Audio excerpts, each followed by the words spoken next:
Hello, hello. Ron Callis here with another episode of Automation Unplugged. Today is Wednesday, December 20th. It is a couple of minutes after 12 o'clock. So we're coming to you on our normal day, a little bit earlier. And that was just a matter of, again, balancing our guests' schedule and my own. So I appreciate all of you that are watching live or watching on replay. Obviously, we have, it is the holiday season, and it's no different here at One Firefly. And that means everyone's in a festive spirit. If you're in video screen shares, which I know we are all day long, every day here at One Firefly, it means there's probably lots of fireplaces and snow in the virtual backgrounds that are being presented behind you and your teammates. And hopefully you all have some time away scheduled with friends and family here in the coming days. And I know for me personally, I'm going to be stepping away between Christmas and New Year's, actually in a way that I haven't done for all the years of running One Firefly. So actually going to step away a little bit and attempt to not check phones and emails, 300 times a day like I do today, and maybe only check 30 times a day. We'll see how that goes. Maybe no times a day. If my wife and son are successful as they should be, then it won't happen. And we'll focus on what's most important, which is our families. And now's a good time to do that. In terms of today's guest, singular, I've known this fella for many years, back to the very beginning of my career, and he's one of the probably once if you're in the particularly the CI space, which if you're watching or listening to this show, then that means then you probably have heard of this small brand named Crestron. And if you know Crestron, then you certainly know this person because he's been one of the leaders and figureheads running many, many different functions within that business for many decades. So without further ado, and here for show 256, I'd love to introduce you all to Rich Sasson. And let me go ahead and bring Rich in. We'll talk about his role and responsibilities and kind of who he is. By the way, he's, I think, done many of the jobs at Crestron over the years. And he certainly has an awfully big role today that he's filling on a global scale for Crestron. So let me bring in Rich and see how he's doing. Hey, Rich, how are you? Great, Ron. Thank you for inviting me onto your show. I'm really excited about this. 256 shows. That's really an amazing feat. So congratulations, Ron. And thank you so much for inviting me here. My pleasure. When I initially launched this show and this concept, I was reading a lot of the industry publications, the media in our industry available to us. And what I thought was missing, because I thought the publications do a lot really great, right? Showcasing businesses and business strategies and successful projects, and certainly give manufacturers a voice to put out their message as well.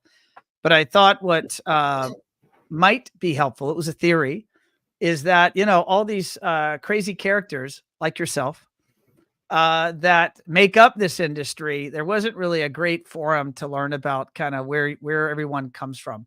And then bring it to the present, kind of what they think about current events. So it was a twinkle in my eye back in 2017, back when that was at the birth, if we go back in time, like 16 or so, like that was the birth of streaming video and social media. I want to say it launched in Facebook maybe in 16 at some point. And then it moved to where, normies like myself were allowed to stream.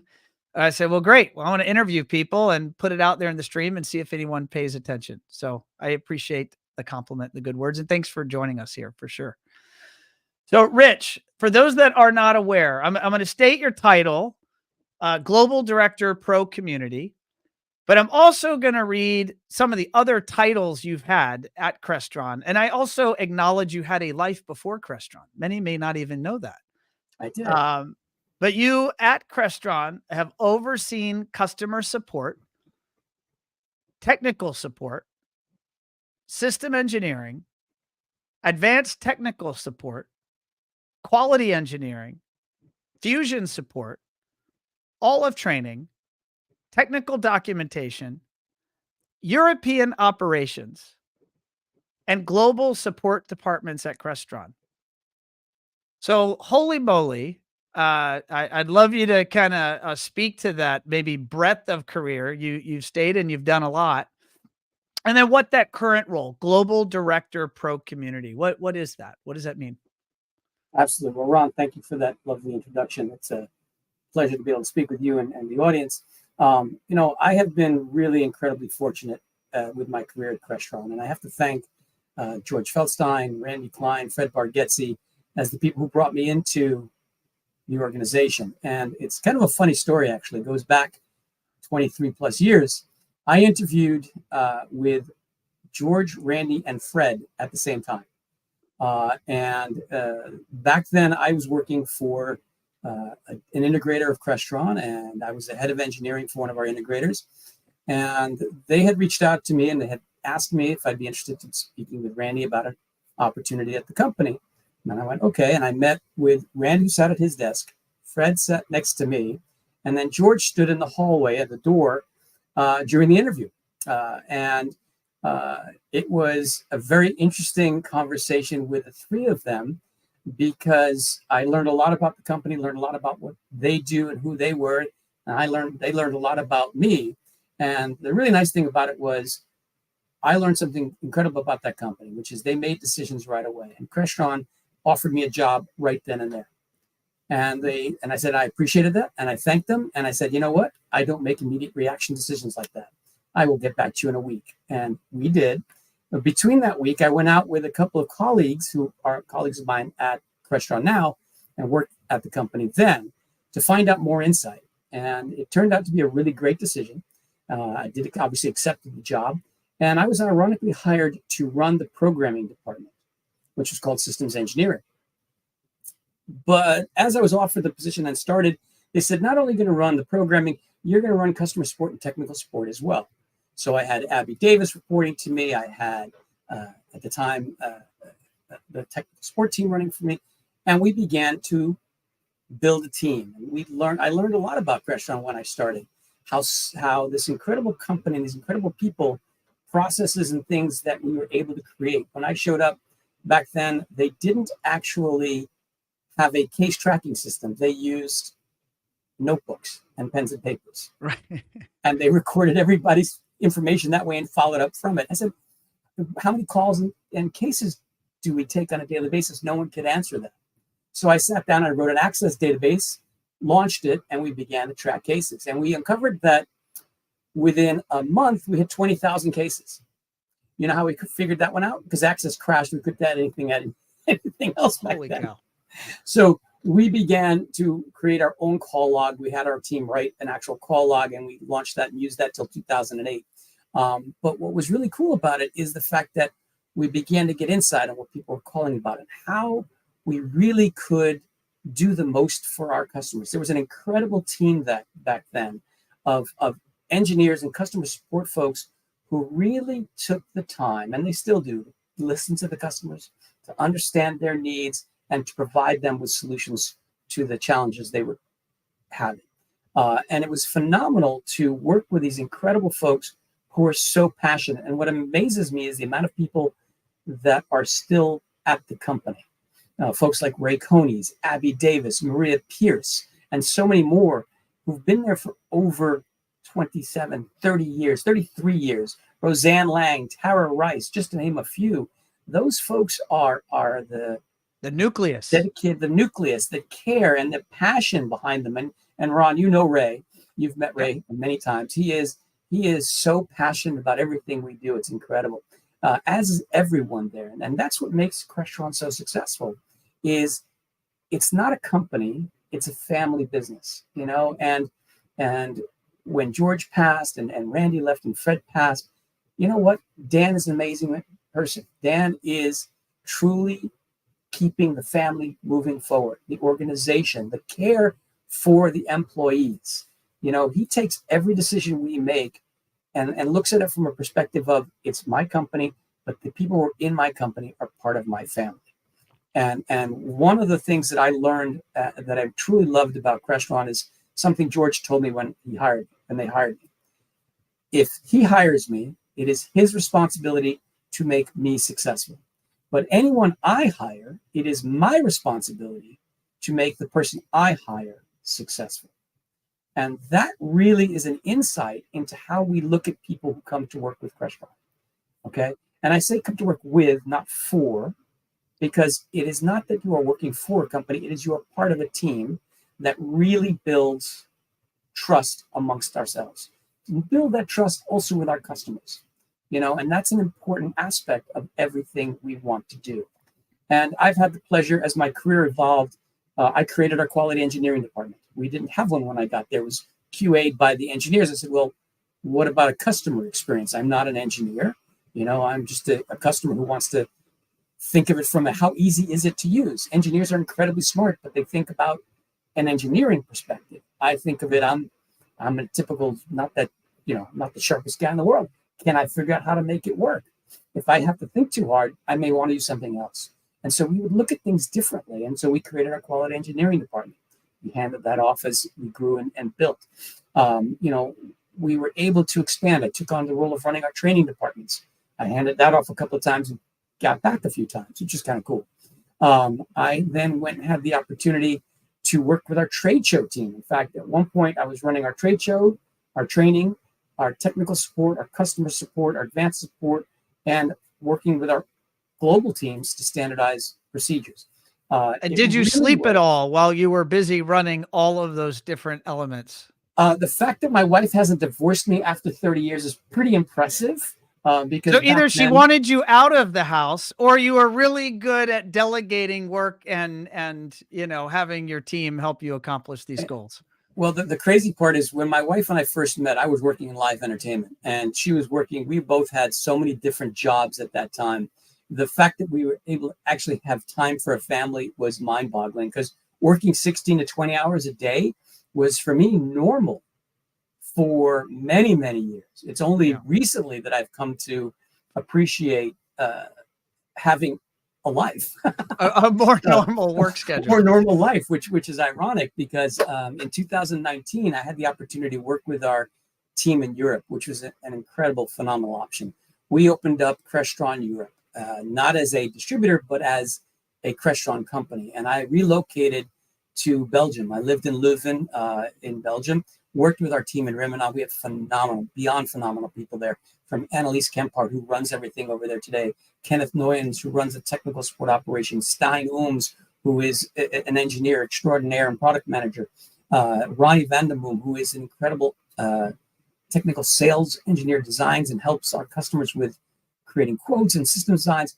Phenomenal, incredible people. What was an amazing opportunity for me there was I was no longer the person who was doing the heavy lifting, but really helping the team over there to restructure and focus and become successful as they are. The energy over there was phenomenal.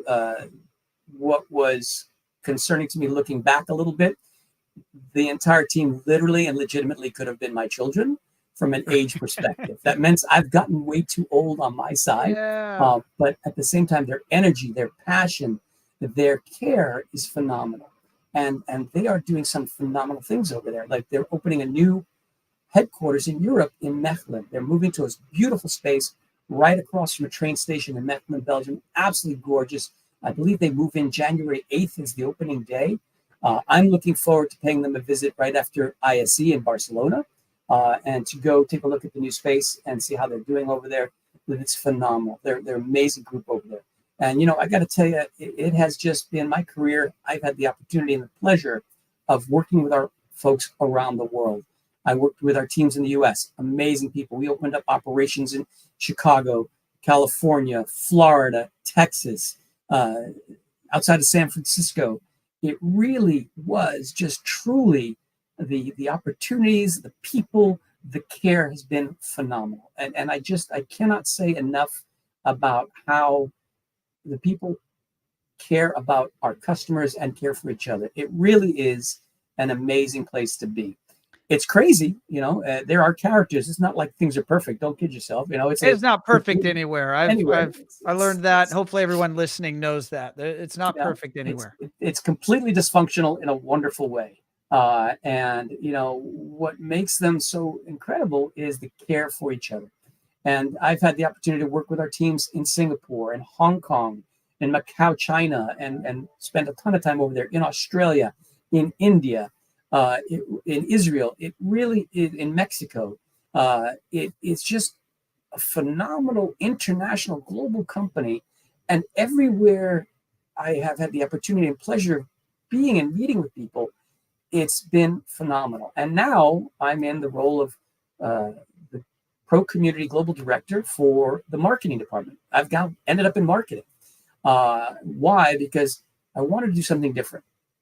And the opportunities to take the AV industry into a professional career that you don't stumble into is critical. And I know there's so many phenomenal initiatives. The folks over at Pace University have been doing it, and George and Richard, they're incredible with what they're doing over there. They are, what happened? Oh, I'm here. Oh, sorry, screen went blank. No, I hear you and see you. Everything's good. Everything went blank. It's back. It's good. It's back. So anyway, so the folks over at Pace are doing phenomenal stuff. There are people and there are programs starting to grassroots foundations to make AV a professional career you get educated on. It's ironic. You think about it, there are training programs for electricians, for security system installers, for HVAC installers, but really the idea of an AV industry education hasn't taken hold, and it's just starting to. There's a program that we're working with in Warren High School in California.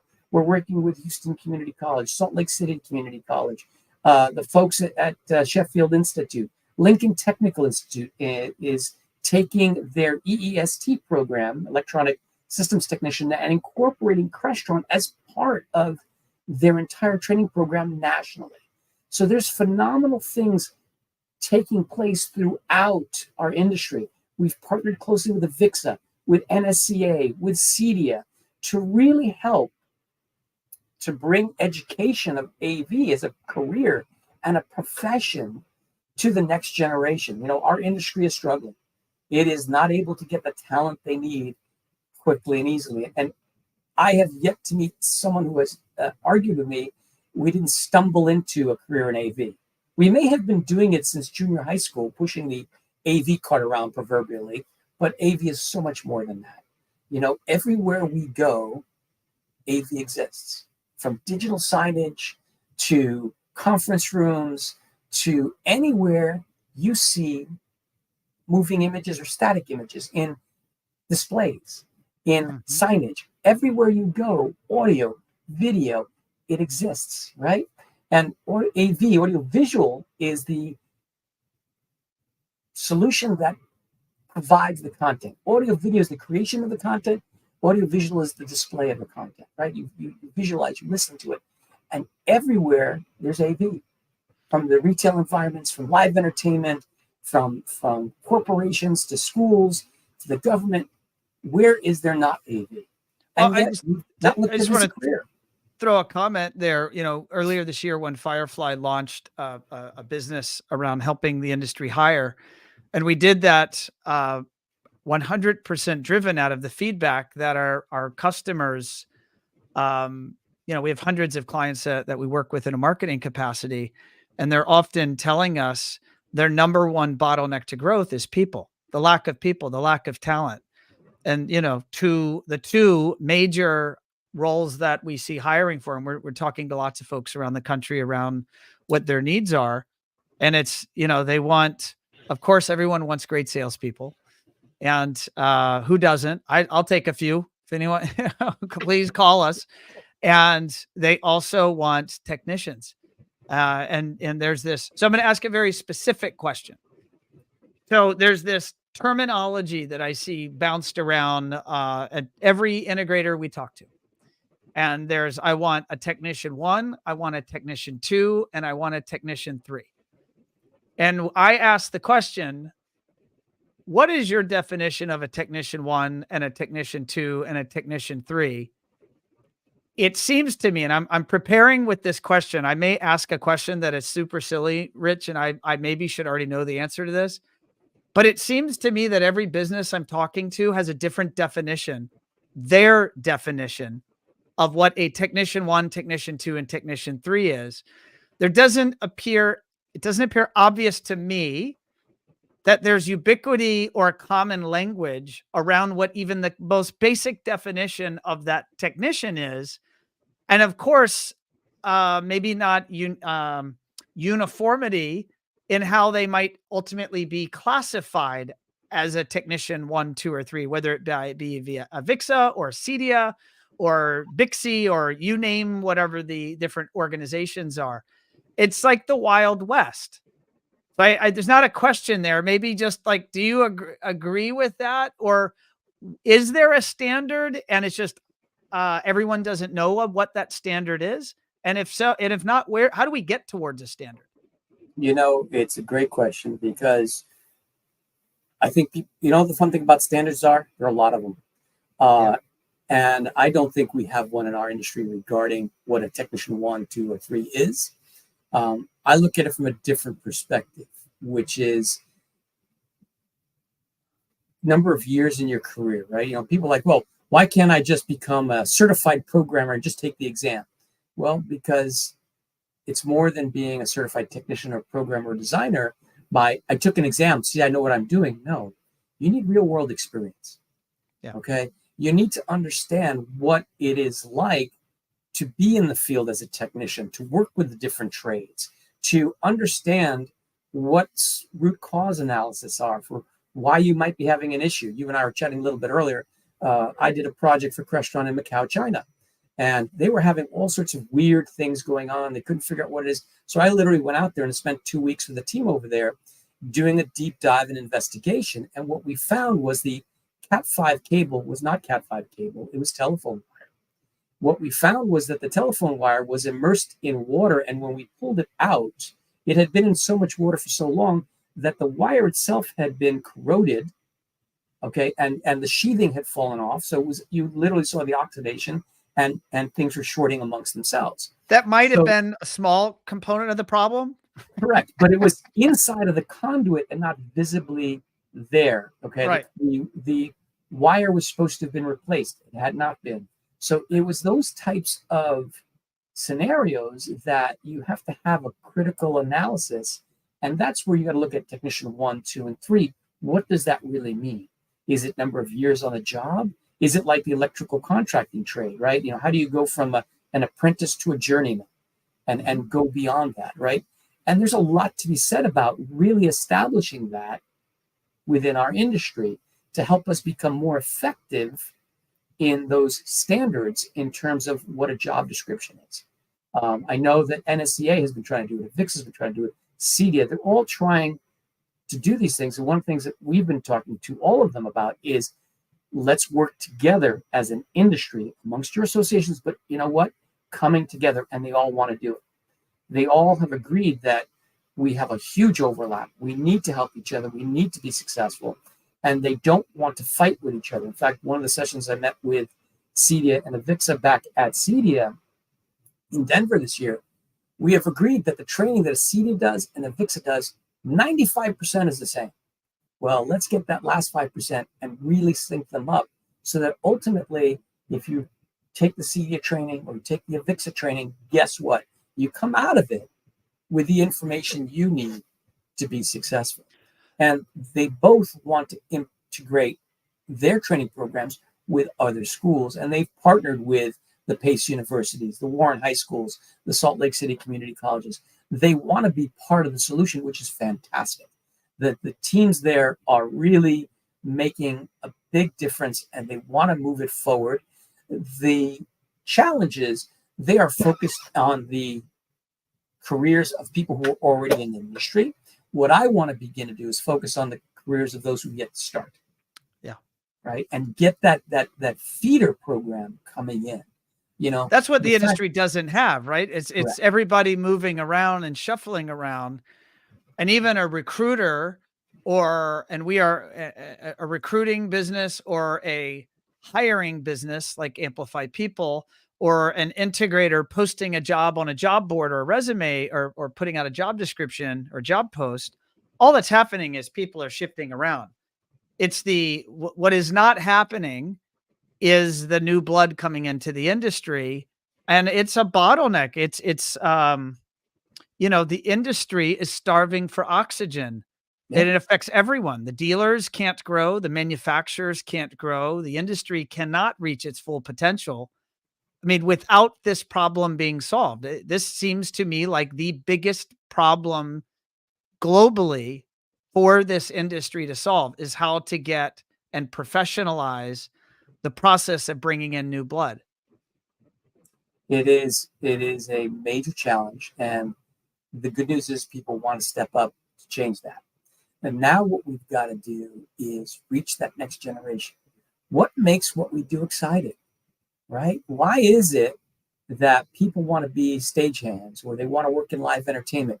Well, guess what? So many people in our industry came from that world because they didn't want to work those crazy hours. But that's part of what makes AV exciting. It's not about being able to just build a conference room and put the AV in it or a training room.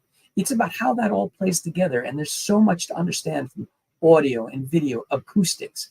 There really is a phenomenal amount of education from being a level 1 technician all the way to being a full design engineer and everything in between, that the opportunity to educate that next generation and get them excited about what we do is there.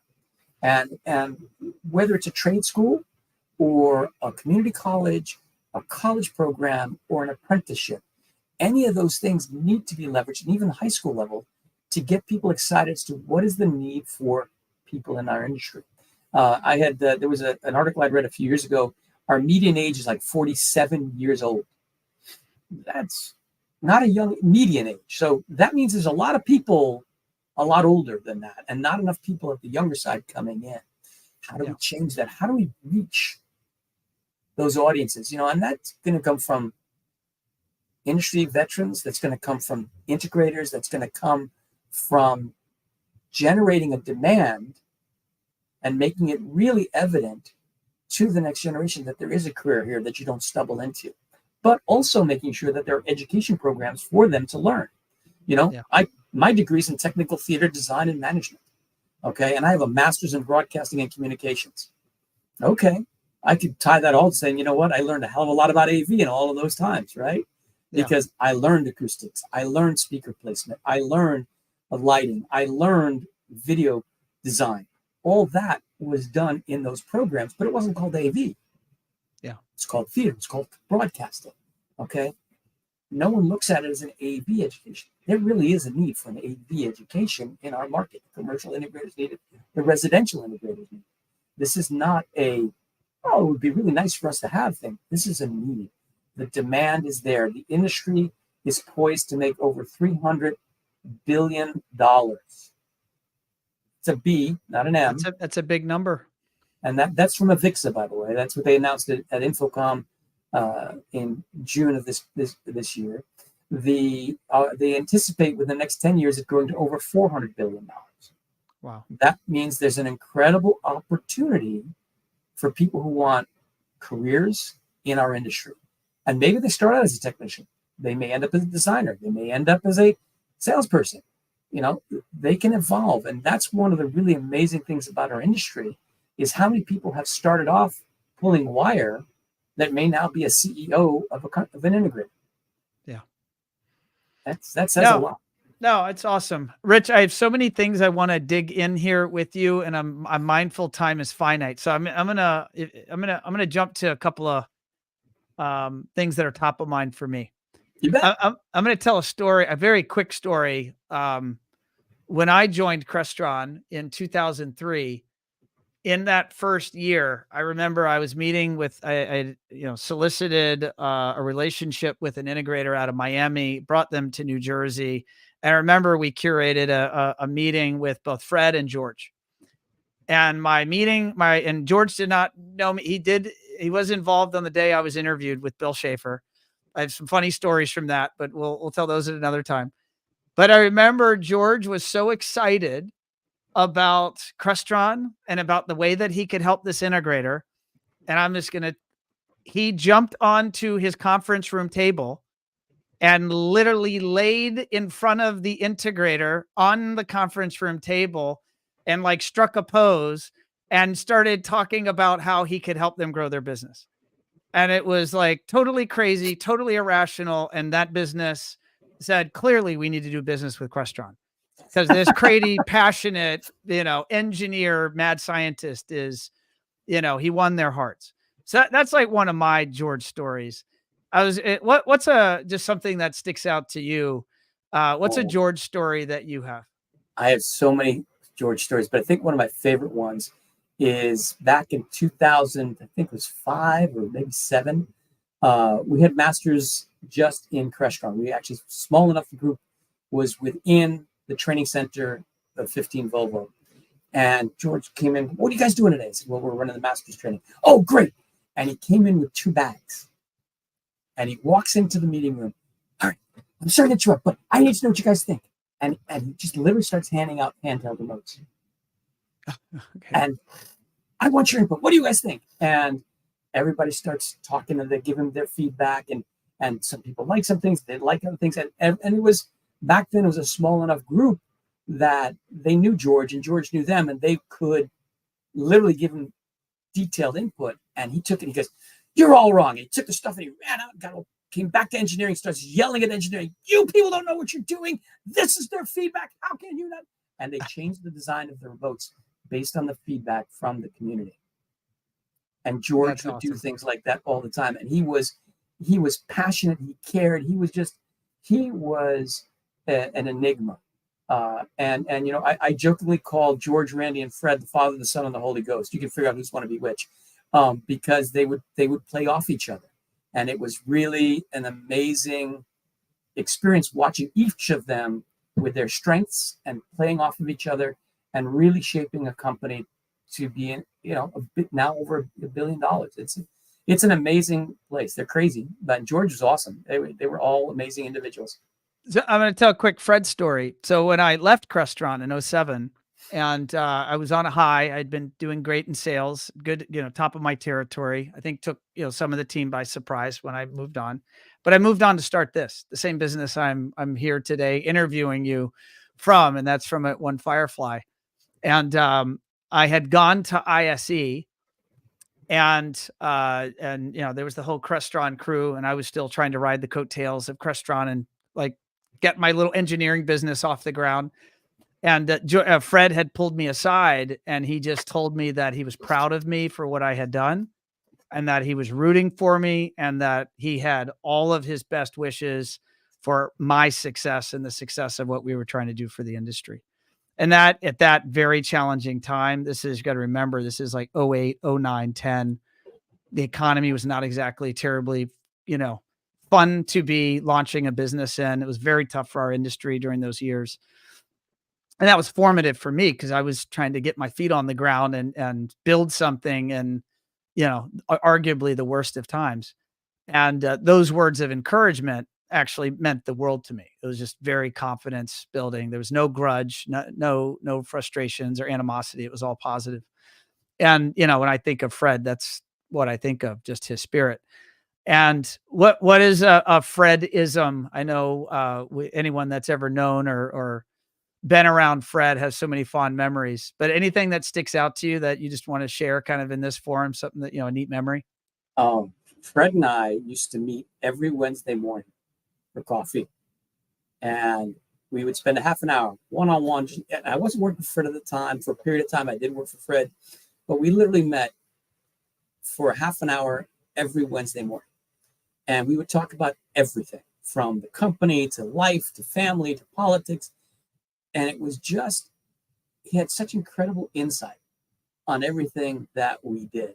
And he really, what I learned from him was how he could impact people and how I could learn to listen.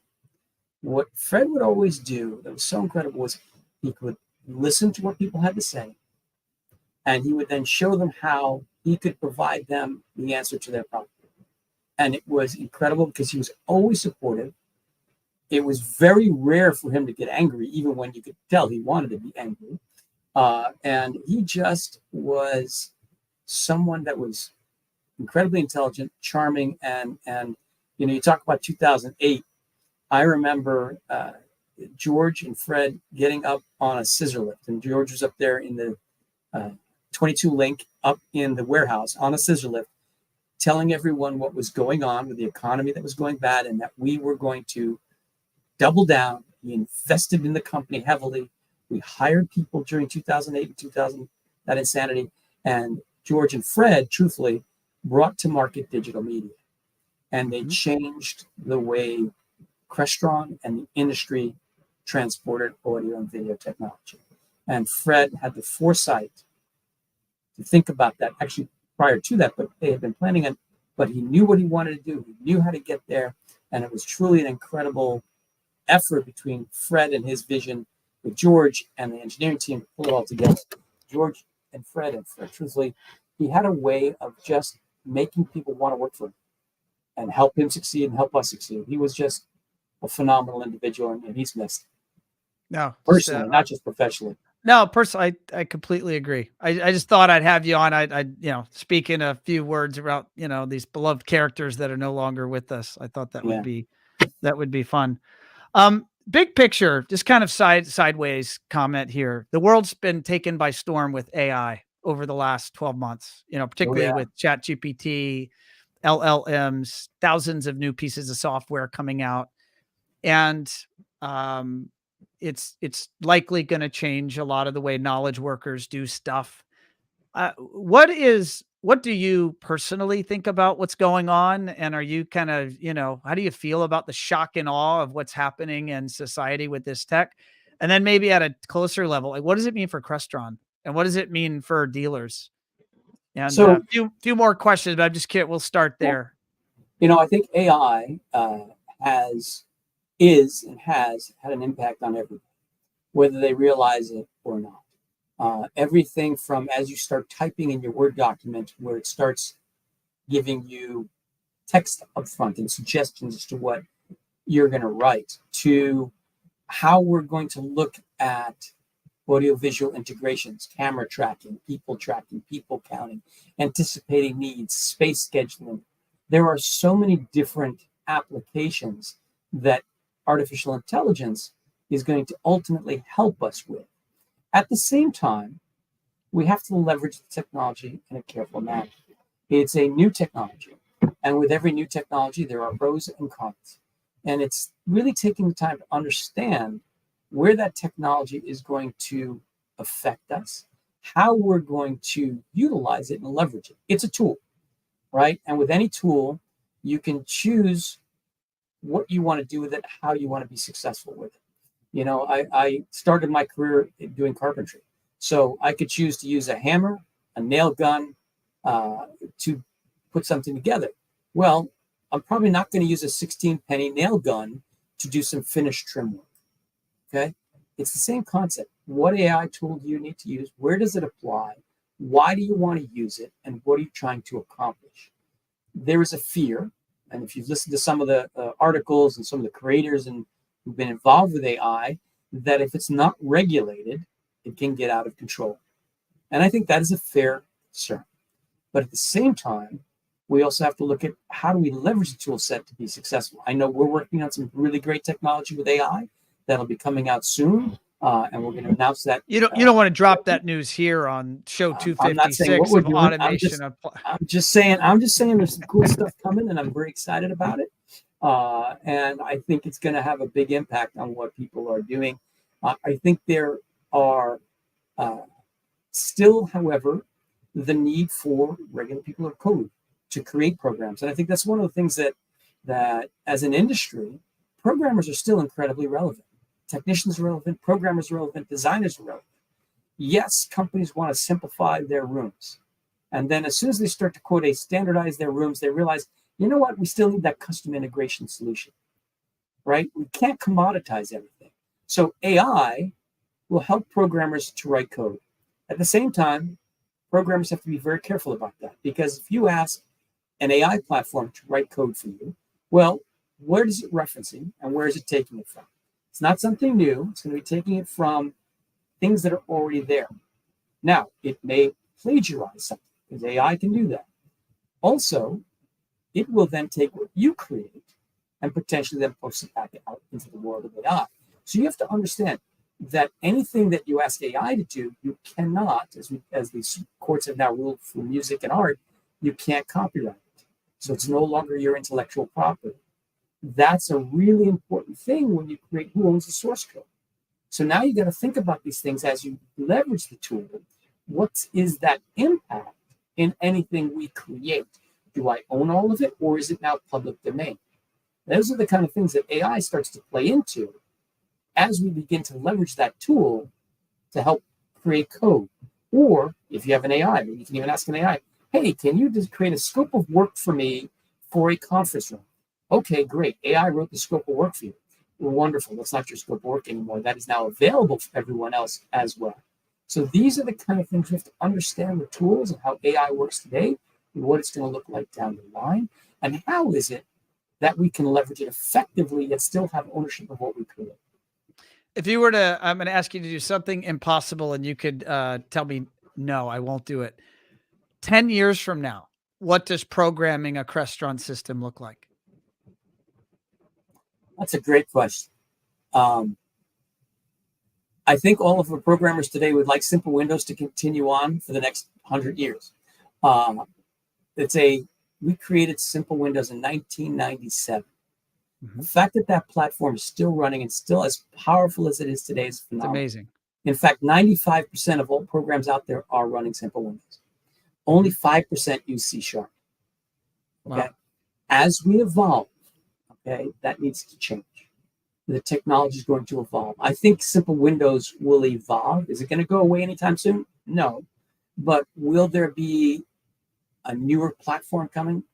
I'm presuming 10 years from now, there has to be. Of course, if you had asked me that 10 years ago, I would have said by now we have had a new platform. So, okay. But I do. There was this little COVID thing in between. So, it threw a few bumps in the road. I think programmers will continue to remain relevant. I think it's going to evolve as to what they are going to create. They're not going to be doing the simple hang and bang solutions. That's not for them.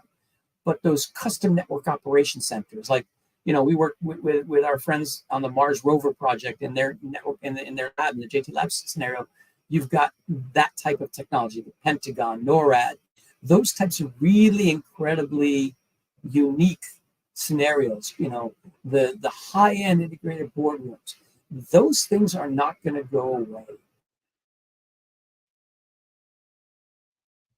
Oh, Rich just froze, but I'm going to make a positive assumption that he comes back. Let's see if he comes back. Ladies and gentlemen, this happens every now and again. We shall see if Rich rejoins us. Oh, there he sorry is. about That is, I figured you were, choosing to freeze to take a break for a minute. It's called technology. If technology worked, none of us would need to be employed, Exactly. My favorite is like when I'm doing a demo with a client. Well, it happens to anyone that's out there in technical sales. In our case, I could be demoing a website. And you notice the moment I'm going to go to a particular site to demo it, it will be literally the 20 seconds of that 30-day month that site was down. It's like always times it. Wait, is Ron about to demo me? All right, I'm going to go down. Like, darn you, technology. So it's true. If I joke, I say if technology worked, I'd be out of a job, because it's always, technology's flawed because technology was invented by people, and people are flawed. Hence, AI is flawed. Yes. So I was saying 10 years from now, and I heard you say it seems obvious that the big custom, crazy, fancy, detailed things clearly have humans. I'll share a story from my family, and that is my son's in the 9th grade, and he was at his high school. He goes to a college prep school, and they allow them curriculum specialties. And he was going down a path of software development and engineering. And based on all the buzz out in the world around AI that he's consumed, he came to my wife and I and said, I don't understand why I would continue to learn how to write code if the AI is going to be writing the code. And is this the place for me to spend my time and energy from a career standpoint? And I honestly, I couldn't say definitely yes. And I'm not even saying that that's good or bad. I think that this technology is changing, and I think jobs and job functions, particularly in software development, will evolve. I think new types of jobs relating to the configuration or design or QC of software would continue. But as you said, I see there'd be a lot of tools in the toolbox being pulled out that probably have AI engines at varying levels of sophistication, which theoretically means the world probably 10 years from now needs a lot less software developers. But maybe it needs more other job titles that are still dealing with AI and software, but it's just a different job, at least as we envision it today. Do you think I'm off basis? Am I giving my son bad parenting, Rich?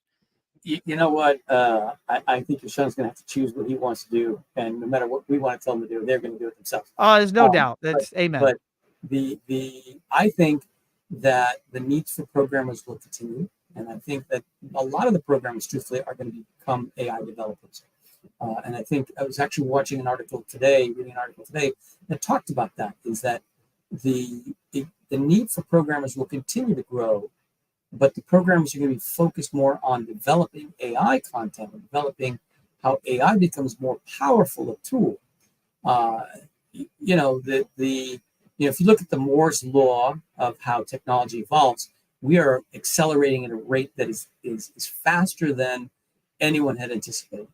The next generation of AI 5.0, I think, is going to be out before you know it, early next year, which is pretty mind-boggling when you think about it. They've gone from 3 to 3.5 to 4, and then 5 in such a short time frame.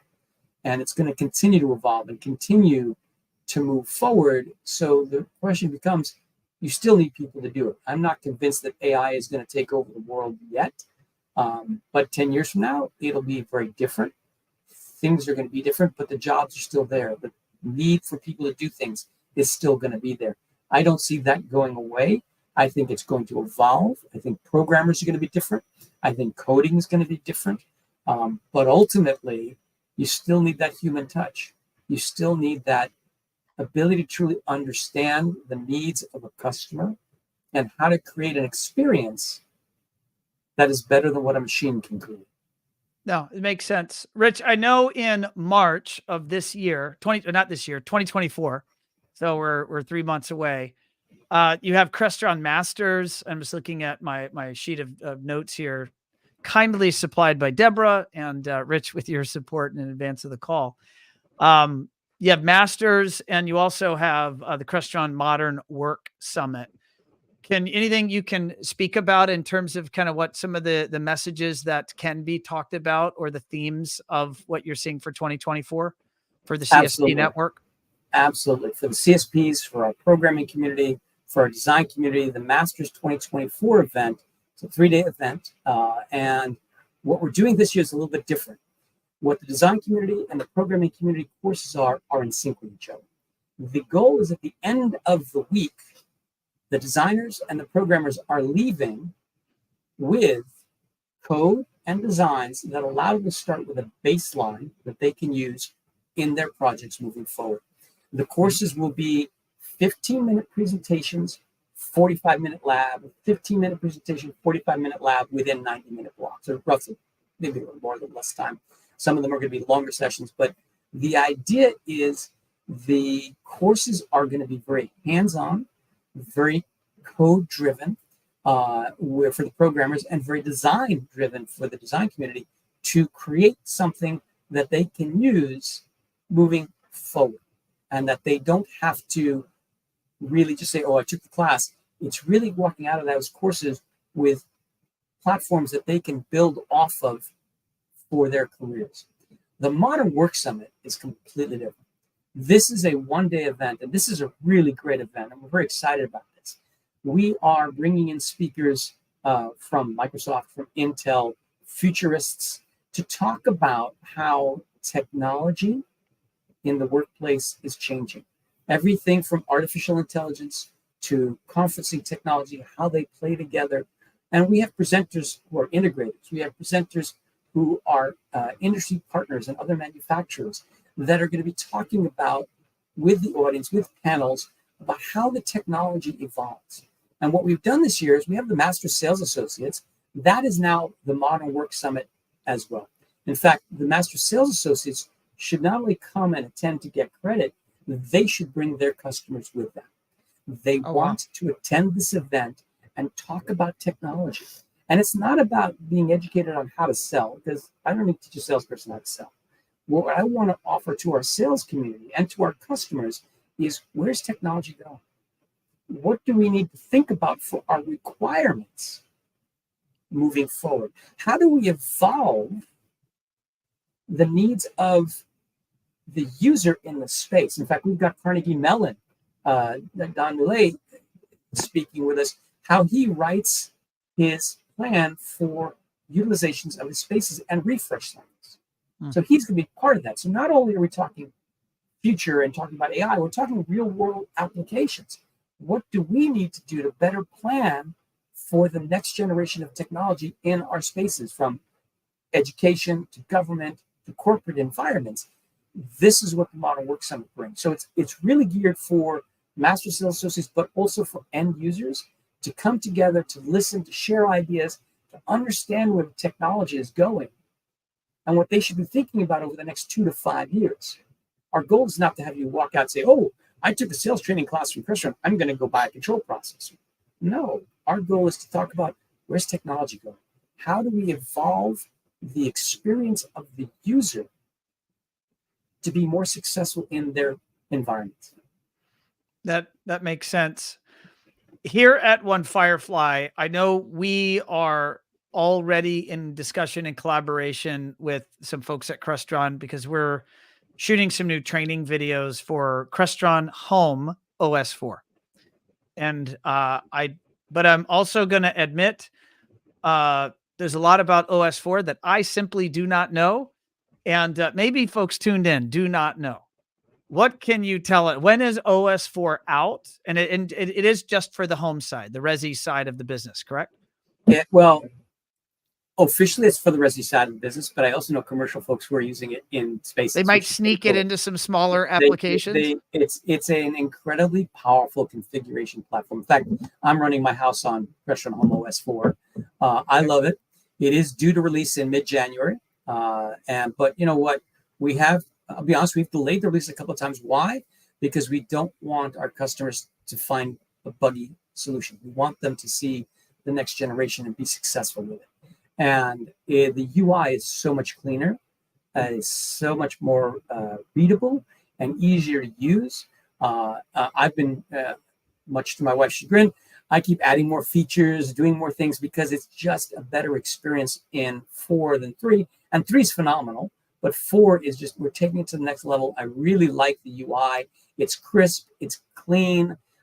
It is nice. The images are much more scalable rather than just a bar you've got to fill the screen. It really is a sleek, sexy way to run your home from an iPad, an iPhone, the touchscreens, my keypads, features and functions. I love the fact that my quick actions, so, I can turn on my music in the whole house, one button press, open my garage, close my garage, whatever I need to do, turn on the lights. The quick actions are phenomenal. Everything in OS 4 and the feedback you're now getting in the indicators is amazing. I wish I had prepped. I would have put that up on a website. No, that's behind, okay. But it's good stuff. The OS 4 upgrade, does that require a consumer to have a new processor? Nope. Here's the really cool thing. They're running an MC4R or CP4R. All they need to do is allow for the update. And their integrator can help them. They don't even have to do it right away. It's not forced. It's not required. They can do it as they're ready. And I would recommend for the integrators, you know what? Upgrade your systems in your offices. Test it. Make sure it's working. And then roll it out to your customers. It's going to be a great experience. I know a lot of the folks that are on beta right now, they're providing phenomenal feedback to engineering. And I really do think that this brings it to the next generation, and it's going to be an even better experience for the homeowners. And I'm looking forward to what OS4 does in the residential market, and it gives them great opportunities. The good news is we're starting to see some really great improvements in that technology, and I think it's been wonderful.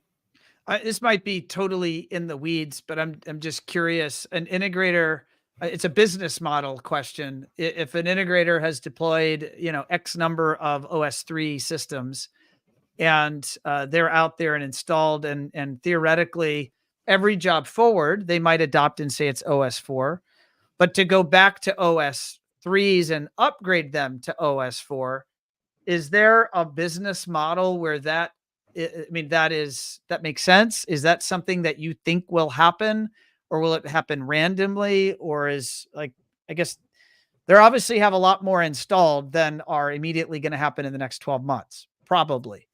And so what happens there? You ask a really great question, Ron, because now you got to sit there and go, what is my business model?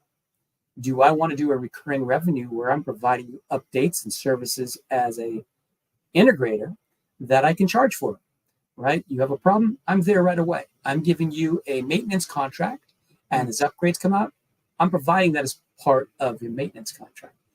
Or am I a scenario where, you know what, I've created a relationship with my homeowner, I'm going to give them an update at no charge. These are business models that have to be chosen by the integrator channel. And I think in today's world, truthfully, there are even people who are doing hardware as a service. Okay, so there are many different approaches, and each one has its merits and each one has its challenges. It's up to the integrators to choose how they're going to run their business to be successful. Personally, as a consumer, I prefer I'm in, I'm done, I bought it. If I want to pay for a maintenance contract, I will. But I'm not a good consumer because I'm the guy who fixes it all himself. I think that was I thought that it was interesting from just like a problem to solve. I did not see that answer immediately, and you went right there, that it's a brilliant, and now obvious that you've said it, opportunity for dealers to have clients in service and maintenance agreements, and for them have a benefit of having RMR, and for the consumer have a benefit of getting their software updated with, amazing upgrades such as OS4. Everybody would win. Why would a dealer not want to do that? And now you're in front of the customer, and they might need to add stuff. They might want to replace stuff. I mean, all the other upgrade opportunities that happen in front of a customer. And like I have always said in sales, all a salesperson ever should want is a reason to have a conversation. I mean, what a wonderful reason. I want to update your software. What does it cost? Nothing. You're on a maintenance plan with us. Let us make your system better. And what sort of goodwill and positive vibes are going to come from that? I mean, that's a really neat idea. That's a really neat idea. I'm going to totally embarrass you now, Rich, or I'm not going to embarrass you, and I'm going to take you to your happy place. Oh, okay, my happy place. Okay, I'll let you decide. But we did get our hands on some images, and Deborah, very kind on my team, put these in a slideshow for me. And I see you here in a white suit. So for our folks that are tuned into the podcast, I've got Rich, and he's got a green hat on, and he's got gloves and a white suit and a whistle, and he's got Ronald McDonald floating over his head. What do we got going on here? So this was last year, actually. And I have been part of the Macy's Thanksgiving Day balloon crew since 1986. And I am in charge of inflation on 81st Street, where we inflate 7 to 8 large balloons and a bunch of medium and small balloons. And then I pilot, which is what I'm doing here, or on that previous image. I pilot a balloon down the streets of New York. I literally walk backwards for 3 miles. This is a great shot. This was actually taken by a police officer. I gave him my phone so he could get a photo of me. That's a great shot. Yeah, nice. He was a great guy. I have been doing this I've been a pilot for 37 years. I teach people how to inflate the balloons. That is my colleagues and my team leaders on the street with me. Ken Nielsen, who is the Dean at Stevens, and John Miller, he's a head of engineering for a alternative energy corporation. He does amazing stuff. But the teams that we work with, we have inflation crews, we have handlers. Each balloon gets about 80 to 100 handlers on it, and we have to guide them walking down the streets of New York. And the picture you saw earlier with me in front of the balloon, there's another one you got there. This was 2 years ago, where we literally were stopped right before 42nd Street. And what we were doing there, you'll notice that Papa Smurf is getting some sun. And the reason we stopped there is because the sun heats him up a little bit. And so I try to stop in a couple of key locations because as balloons go down the route, they begin to get soft. Well, I want them to be nice and tight for going in camera. So I try to stop them into sunny sections to get them nice and tight. And then we bring them into 34th Street on camera. And, I've got stories. You could do a whole podcast on parade stories I've had, Ron. It's an amazing. Have you ever had a balloon? I'm going to ask you a terrible. Have you ever had a balloon fly away? Okay, so I'm going to tell you. So in the 20s, when they started doing the balloons, they used to let them go. They had no way to deflate them. Now we have a whole process to deflate them. But back in I think it was the late 80s, we had a Macy's Star. And back then there were only 4 handling lines. Now they have 8. And it was a very windy day. And the handlers let go of the Star. And we were at deflation. And I looked up and I turned to the gentleman at the time, God rest his soul, Jimmy Arnold. I said, Jimmy, we got one flying away. And he looks up and he pulls out his camera and he takes it and he sees the Macy's Star flying south at about 3,000 feet going downtown. And then he had to place a call to the NYPD and they had to place a call to the FAA to let them know that a balloon had gotten away. Oh my gosh. We got an Angry Bird here. Yep. We got Papa Smurf. Yep. Again. Yep. I'll see it. I have a video here. Let's see if I can get it. I don't know if my technology will behave. Let's see here. There we go. So this is really cool. This is a minion. That, by the way, is not a person. That is an animatronic that was kicking at the bottom there. And we launched that last year. You're seeing that at a test flight we did at the Meadowlands. And so we actually do some incredible training for the parade. When I started doing this, my training was 1 hour. We went to a warehouse in Hoboken and they showed us the basics and that was it. Now we do training in June, September, October. We do a big balloon fest of all the brand new balloons in November. I have the pleasure of working with the studio folks on test flights we do on the brand new balloons. I've been inside of them. I've repaired them. I've worked very closely with them on their procedures and processes. This to me is sheer insanity that I love, and I'm planning on doing it until I can physically no longer do it. My buddy Dan and I have been doing it together since '86, and we said, all right, we're going to try to get to 50 parades. I'm at 38. If we can get to 50 parades, and then maybe we'll make 60. It might give you a plaque for that. You get to 50, you maybe a plaque. What do you think? I got a jacket for 20. I got a jacket for 30. So let's see what we get for 40 and for 50. Yeah, maybe a watch or a plaque are in store. I'm sure. What's the life cycle of a vendor or a sponsor to conceive the idea for a balloon, for it to ultimately make it where you're leading it down 34th Street?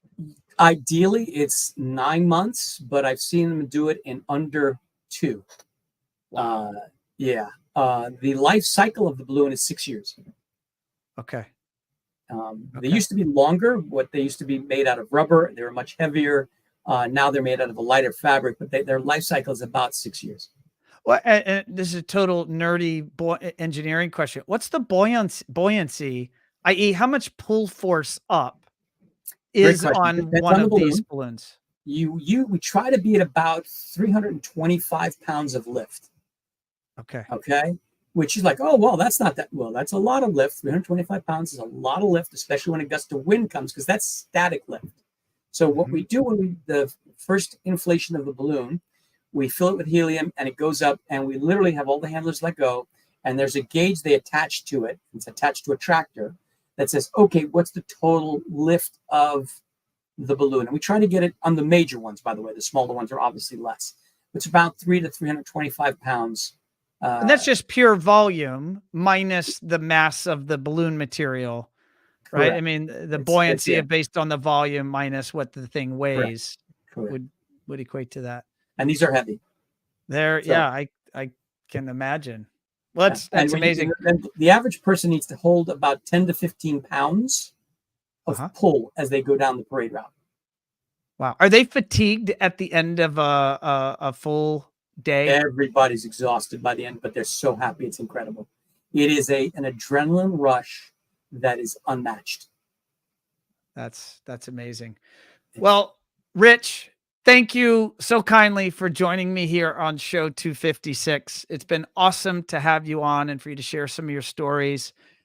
And for anyone that wants to get in touch directly with you to learn about how to get involved with Macy's balloons and or activities or anything related to Crestron or anything relating to the education initiatives that you are now captaining globally, where would you send them? Best place to reach me is at rsasson@crestron.com, which is RSASSON at CRESTRON.com. And that is the best and easiest way to reach me. Unfortunately, Ron, like you, I check my email all the time.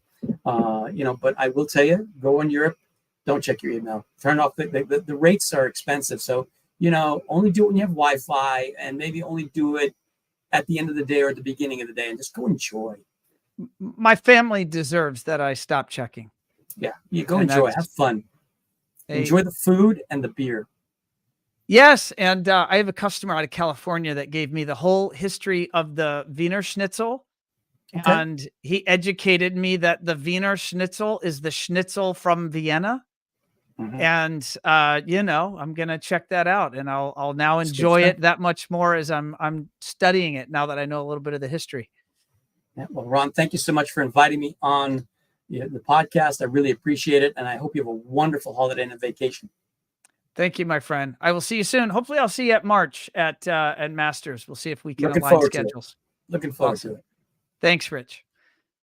All right, folks, there you have it. Rich Sasson. He is, let me get the title correct. He is Global Director Pro Community, amongst many responsibilities it sounds like he has there at Crestron. He's a fixture of Crestron and frankly, a fixture of the global programming community and CSP community, which of course involves all the consultants and designers around the world that are designing these technologies. And, he did it so nonchalantly naming, NORAD or, some of these amazing institutions, or not even institutions, but government installations and entertainment and education and all of these amazing places this technology goes, both Crestron gear and all the ancillary other pieces of bits and technology that go into it. And it's also fascinating to me when you think about this technology that goes in, say, to a big installation today. Well, the reality is it had to be spec'd and designed in most cases years ago. And so what he and many of you tuning in today, particularly that have longer life cycle projects, I mean, it's a real responsibility to try to predict the future and what are going to be the needs of users of this technology, both in commercial applications and residential, years down the road. And it sounds like a lot of that invention and brainstorming and reading the future, predicting the future, sounds like a lot of that's going to be a big part of Rich's life, particularly as it relates to Masters and that future workplace conference. So on that note, this is our last show. This is our last show of the year. So we're gonna end the year at 256. I got a thumbs up on my screen over here from Deborah. She's like, "Yep, this is the last show of the year." And but we will be reconvening. We already have a nice guest schedule for Q1 2024. Hard to believe we're almost here at 2024. So I just want to wish you all a very happy and Merry Christmas and Happy New Year and Happy Hanukkah and whatever holiday or religion you practice. Enjoy the end of year here. Enjoy your family. Enjoy your friends. And I know I'm ready for a little break and a little rest and relaxation. And I look forward to seeing you all in the new year. So for now, I'm going to say goodbye, but I'll see you soon. Thanks, everybody. Be well.